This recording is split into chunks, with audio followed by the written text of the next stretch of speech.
A lot of you watched Tiger King in the first month of the shutdowns. I could only take a few episodes of that, but I did dig into another Netflix series. I watched all of Waco over the course of a few nights, and boy, did I identify with all those poor people trapped inside a building wondering what the hell would happen. That was late April of 2020, and I'd already been self-quarantined for 6 weeks. 15 more weeks have passed since then, and now it seems as if California will never open up again. Nationally, we've had an incident of alleged police brutality that turned into riots. A miniature country was established in downtown Seattle and is now defunct in the wake of tragedy. Words have been struck from the language because they were said to be offensive. Statues were dragged down and destroyed. We've had a major recession and dove headlong into debt so massive that our grandchildren will be stuck with it. Murder hornets came, took one look at us and said, "We're out of here." The spring turned to summer and now into autumn. Sports teams are either playing to cardboard cutouts or canceling games in the cause of racial justice. Tens of thousands of businesses have suffocated under orders from their state and local governments, and everybody in the country is wearing cloth masks that make them look like they're about to pull a heist or convert to Islam.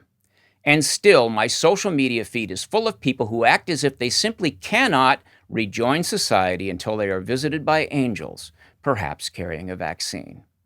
Like the Branch Davidians waiting for David Koresh to finish interpreting the Seven Seals, liberal America is hunkered down in their little compounds, and they are perfectly ready to continue sheltering in place forever, or at least until they sit through the election results in November. At this point, it's turned into a never-ending religious ceremony, complete with 20 hand baptisms a day. They spritz with Purell like it's holy water. This is now, officially, a cult. And the people doubling down on self-quarantine are the Branch Covidians. By now, almost all of my liberal friends and acquaintances have lectured me about staying away from people. In their view, every time they cross the street on their evening walk to avoid passing too close to the unclean, they're performing a sacred duty, combating the invisible evil of coronavirus while signaling their virtue to the almighty gods of collectivism. They are like nuns in a remote abbey or monks in a cloister. But they're not tired of the sacrifice and self-deprivation. No, they're now habituated to it. More than that, they're now dependent on it. It's become their source of meaning. Like the Branch Davidians, who gave up everything to follow David Koresh, the Branch Covidians have given up seeing friends and family. Some have lost their jobs, their gigs, the patterns of their lives. At this point, they can never admit that they were wrong.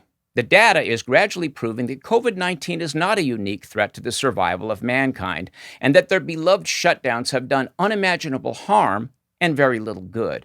So they hang grimly on, praying that their leaders will do something to prove that it was all worth it. Their suffering, at this point, is an extended plea to the democratic deities for some sort of redemption. They find themselves secretly hoping for a massive spike in deaths. The hand of almighty COVID striking down the sinners. Memorial Day, Independence Day, and now Labor Day have come and gone. And each time they've scowled at the TV, people out on the beach, out at the lake, having fun. These carefree revels struck the Covidians like Sodom and Gomorrah, proof that America is a fallen world and that the pandemic is a plague come to smite the wicked. Oh my God!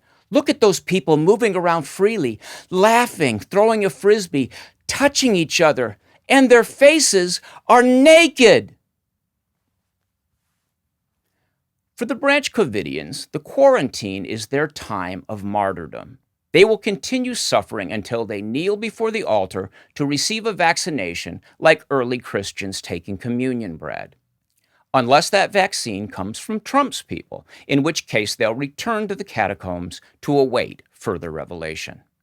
Many smart people on the right have called leftism a godless religion. I have to agree. The entire oppression orthodoxy is a Bible in the making. Someday there will be the book of race, the book of feminism, the book of class struggle, the book of gay marriage, the book of transgender, the book of climate change.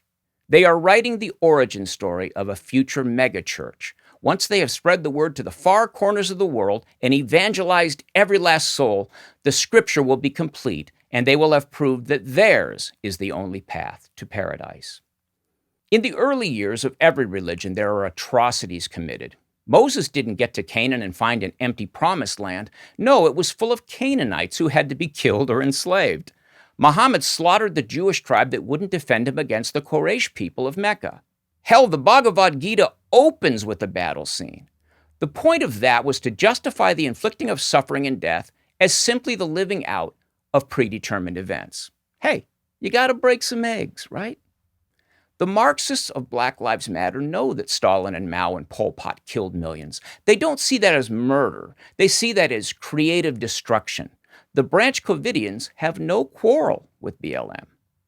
We need to understand that all of leftism is a creed without a guiding moral force.